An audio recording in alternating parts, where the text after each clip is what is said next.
Hey guys, Sean Bodine here in a new video with a new camera. Everything I ordered is in two boxes. There's one on the ground with a thinner, longer box resting on top of it. The one on top has a tripod, and the one on the ground underneath the tripod has a Panasonic camera, as well as the memory card and a new microphone. So let's get everything out of the box and see how everything looks. All right, the plastic wrap is out, the box has been opened, and we have yet another box to open to get the tripod out. But I'm sure it'll be worth it once we do get it out. This box is open. Now guess what? We got to open a bag to get the tripod out.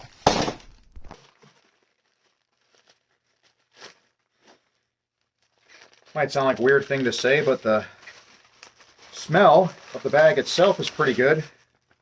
We've all heard about that new car smell. This is the new tripod smell.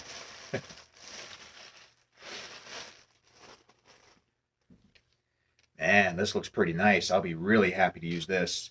It's not as long as the Sony tripod I've used. I can see it's kind of different. But I'm sure it'll still serve its purpose, do exactly what I need it to do. Okay, now it's time to open the other box that I have here and view the camera I've got.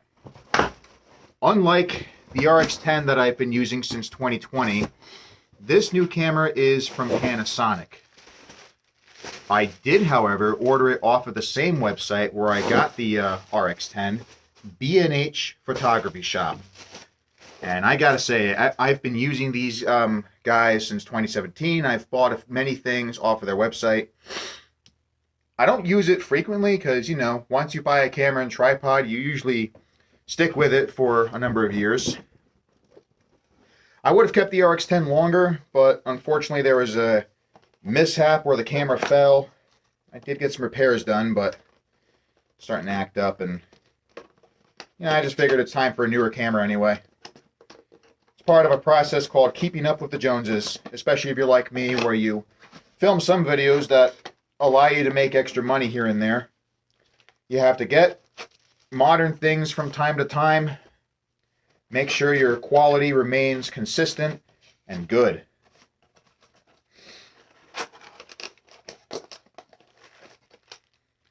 All right, this must be a strap. We'll put that in the other box for now. Charging cord, always important. More cables. That's my dog Spartacus. I better check on him eventually. Don't want to ignore him for too much. I'm not sure what these are. I know one of them is the battery. That's also a significant part of the camera, but where's the camera itself? Ah, here we go. This is looking pretty nice. Here it is. I ordered the Panasonic Lumix FZ300. I heard a lot of great things about this, and of course, with the price of the camera being under 500 bucks, that was just a steal for me. Always helps to review an actual product before you buy it, so that's what I always like to do with these things. And like I said, when I heard about all the great reviews that this camera had with the great picture and video quality, I had to get it. This is the microphone I ordered for the camera. This one's from Comica. I saw it would work with the camera I ordered, so I figured I'd give this a shot. And again, I checked some reviews prior to the purchase, and I saw that there's been a lot of great reviews of this mic, and I just had to buy it.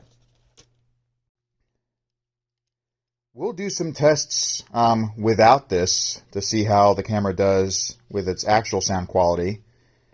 Right now I just gotta find that memory card that came with it.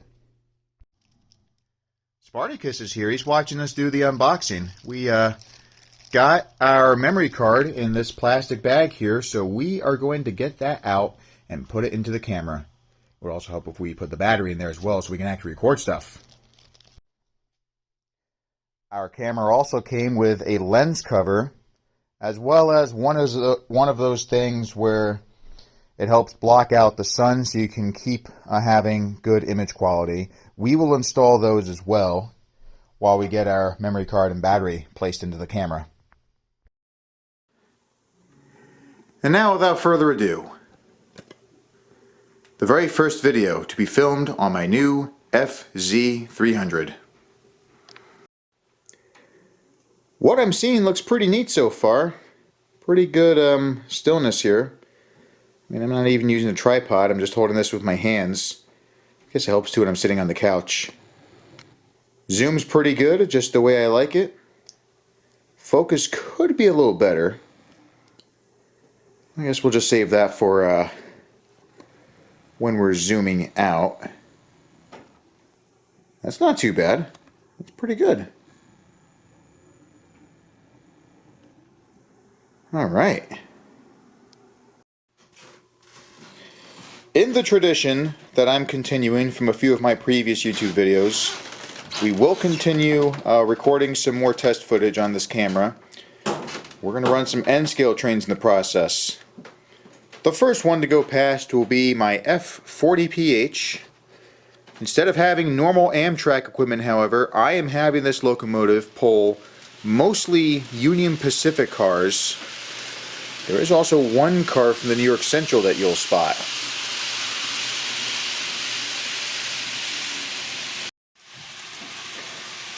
I might need a new controller though, because a couple months ago when I was filming the Christmas Ducks video, I also wanted to run a couple of my other N-scale trains, mostly the P42 and number 844 over there, but I accidentally had the controller fall onto the ground.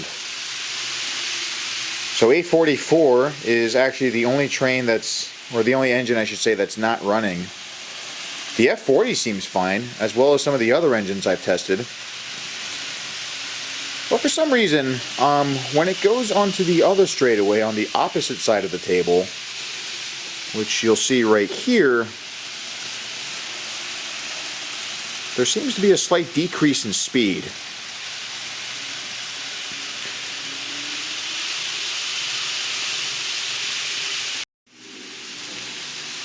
Or perhaps it just needed some time to rest, because it seems that the F40 is not having any issues. Running through this entirety of the loop that I've got set up here, and it doesn't seem to be having any issues. As of December of 2023, however, 844 seems to be the only engine that's not cooperating. So maybe that has to be replaced, but I'll check it out once I get that new controller. I'm trying IA for this shot, what I believe is automatic focus, so whenever I zoom in or out, things should stay in focus without any difficulty. Seems to be working so far, but I think the frame rate's been decreased. Alright, so we're actually back onto my cell phone for a little bit, and I'm actually showing you the viewfinder on my camera. It says that it's still set to 60 frames a second, but I guess with this camera setting, when you look at how it is on the viewfinder, frame rate has been decreased.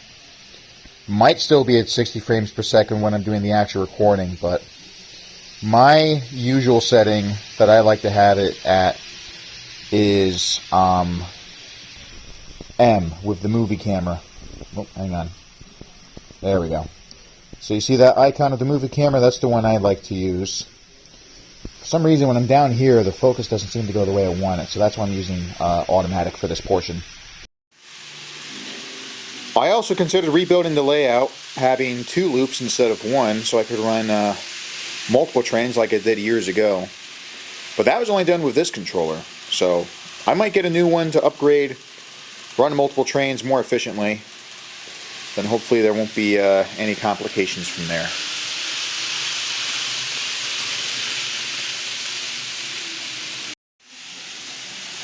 Luckily though, I seem to be really satisfied with how this is going. Like I said, I've seen multiple reviews about this camera, and the great quality that you get from recording your pictures and or videos.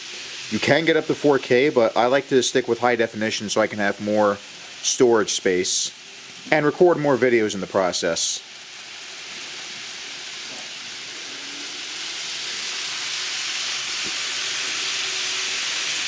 We're going to have the F40 do one more loop, and we'll switch to a different engine.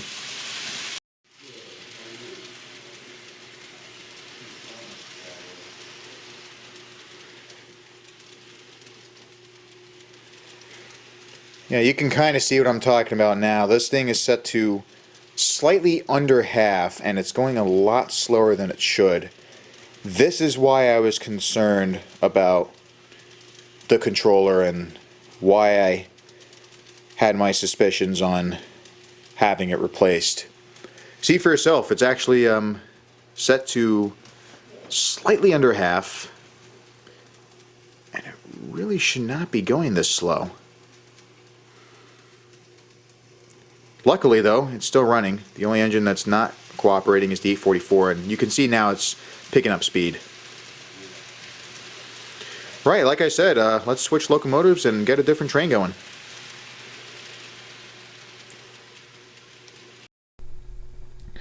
We're now using the microphone as we run the second train, and we are switching from my favorite diesel to my favorite electric engine. Don't get me wrong, there's a lot of cool electrics from the 20th century like the AEM7 and the GG1. I actually have one right here. But something about these ACS 64s, I really like the way they were designed. But enough talking about it, let's see it in action.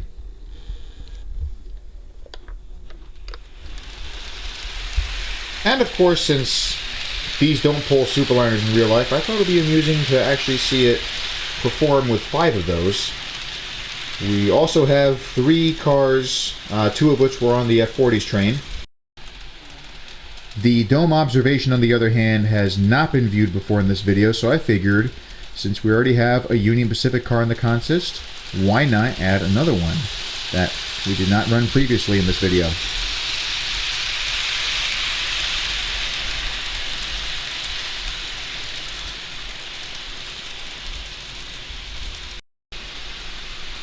All of my Union Pacific cars I got together in Cato's City of Los Angeles set.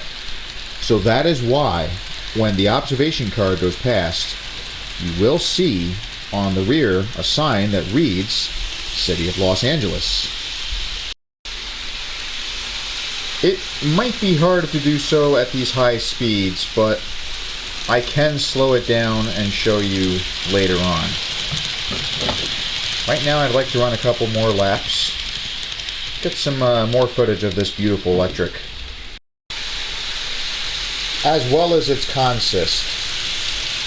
I just got to remember to try and buy some amp fleets. I wanted to get some Phase 3 amp fleets earlier, but unfortunately they were on back order, and I wasn't able to get them from this website where I made my order. They might be available elsewhere, so I'm not going to give up that easily. I'll just try a different website, see if they're available over there, and see how things work as we move forward.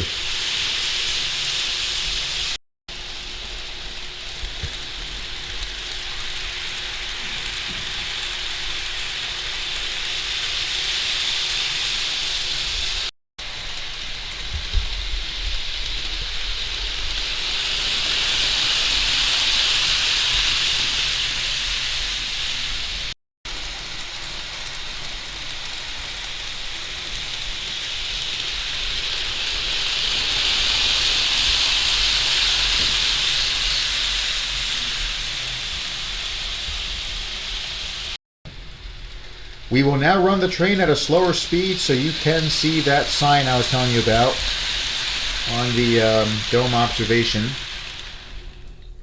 That's not quite where I wanted to stop it, but you can see right there it says City of Los Angeles. I removed the ACS 64 from the track so that when I open the throttle, this can actually light up without going anywhere. That's one other thing I really like about this car.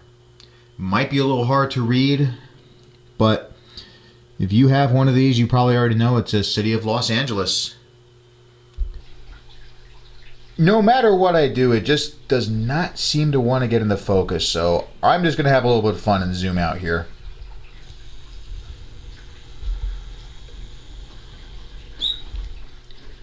I saw something pretty similar. It didn't involve a train, but there was a similar technique like that in Once Upon a Time in America, a 1984 film starring Robert De Niro, and I figured, hey, why not give it a try here? Because the movie takes place in New York City, you'll also find a couple of subways in there. But there's also one scene which I guess is supposed to take place in Grand Central, but you can clearly tell it was filmed in France. I mean, even though the train had New York Central lettering, there was still one part of a passenger car that had the SNCF logo, which is somewhere in France. I don't know what SNCF stands for, but I really was that big of a fan of French machinery to begin with that most of it tends to be unreliable. But that's it for this video. Thank you very much for joining me. One of my future projects will involve, as I stated previously, in an update video I filmed in Tennessee. I want to show you some footage I acquired while visiting both Dollywood, because I was staying in Pigeon Forge for a few days, but I also had an opportunity to ride another train on the Great Smoky Mountain Railway in North Carolina. It was a lot of fun. I enjoyed it very much. However, I am going to need a new laptop. This one's been acting up, and I usually use this to edit my videos and also record my narration and a few other things that I send to Green Frog. I do have a second laptop, but that one is used for gaming. This Lenovo is mostly used for gaming. I also use it to do a few other videos here and there. I mean, I could try to do my GSMR and Dollywood video on there, but the memory is also running kind of low on there. And I also mostly use it to show off my gameplay videos like Gran Turismo, The Crew, some Roblox stuff. So, simple solution, just buy another new piece of technology and replace this old Dell. Once that's done, I'll be able to get my what I'm going to call Southern Railroading Spectacular video, showing off the footage I got from both GSMR and Dollywood. That's enough chit chat for me. I am going to end this video. Thank you very much for joining me, and I hope to see you again soon. Take care and goodbye.